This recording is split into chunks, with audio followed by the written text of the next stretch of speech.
Live from Television Hill, this is a WJZ Alert Day.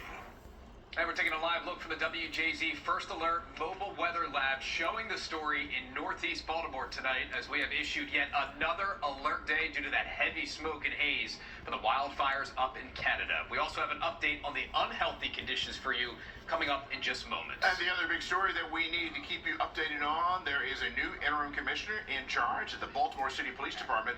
Michael Harrison announces he's stepping down after 4 years. We'll have more on who's taking over.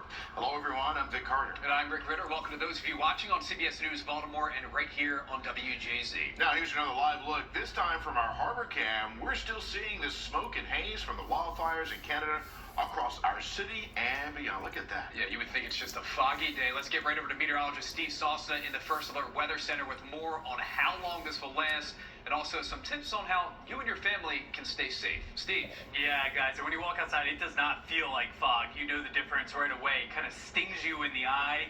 Your throat starts to get sore pretty quickly. So that's why we're advising you to wear N95 or KN95 mask, because it really does help you out. I did it earlier this afternoon, and it was a big difference maker. Also protect your eyes with some eyewear here, because that air is filled with smoke particles. Remember, that's stuff that the fires have burned in terms of trees and all types of matter that's just been thrown up in the air, and so that's why it has some harmful effects to your body. So we are at alert day number 2 right now. We're tracking that smoke at pretty harmful intensities through at least early tomorrow. Now, questions about how tomorrow afternoon plays out, but the weekend is looking better, and then a bonus air showers and storms much needed by Monday. Here are the latest sensors. Look for the red all in and around Baltimore, but notice off to the northeast and northern Delaware, still purple. That is very harmful air. We are looking at that air quality alert through tonight. The question is, does it happen tomorrow? We're still waiting for new info on that. 76 right now in town. Visibilities where you see the lowest numbers in and around Baltimore. The air's still dangerous. We'll talk about those tips to keep you safe. We'll talk about the timeline for tomorrow and then an improving weekend. We get rid of the smoke and we can get you back outside in your First Alert forecast. Guys, over to you. Steve, thank you, and we're live at 4 o'clock. Paul Gessler joins us from Lake Montebello in northeast Baltimore. And Paul, you've been out and about all day, but tell us what the conditions are like right now. Yeah, I just checked the air quality index here in northeast Baltimore at Lake Montebello. It's 156.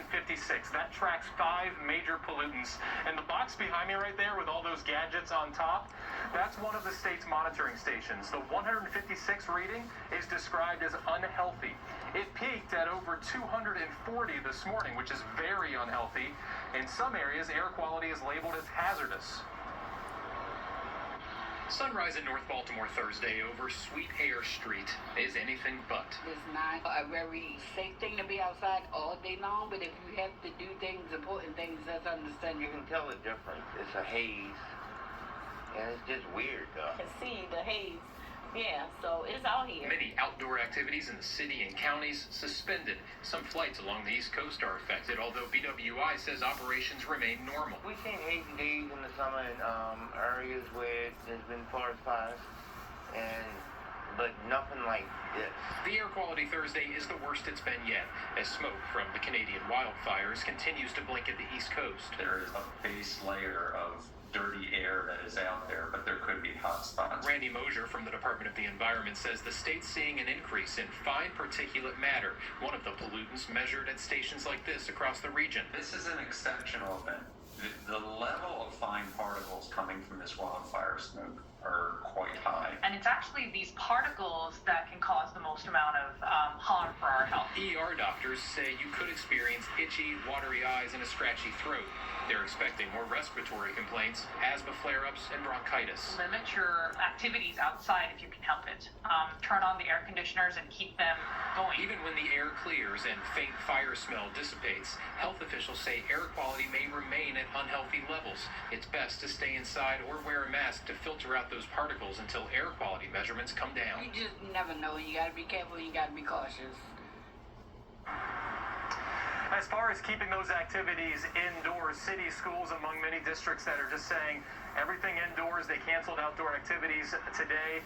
The Washington Nationals baseball team they postponed their afternoon game because of air quality readings too unhealthy down in D.C. The Baltimore Orioles baseball team, well, they're expected to start a homestand tomorrow. Right now, team officials tell me that they'll consult with Major League Baseball, but right now they're expecting to play all games on this homestand this weekend as scheduled, but of course, subject to change.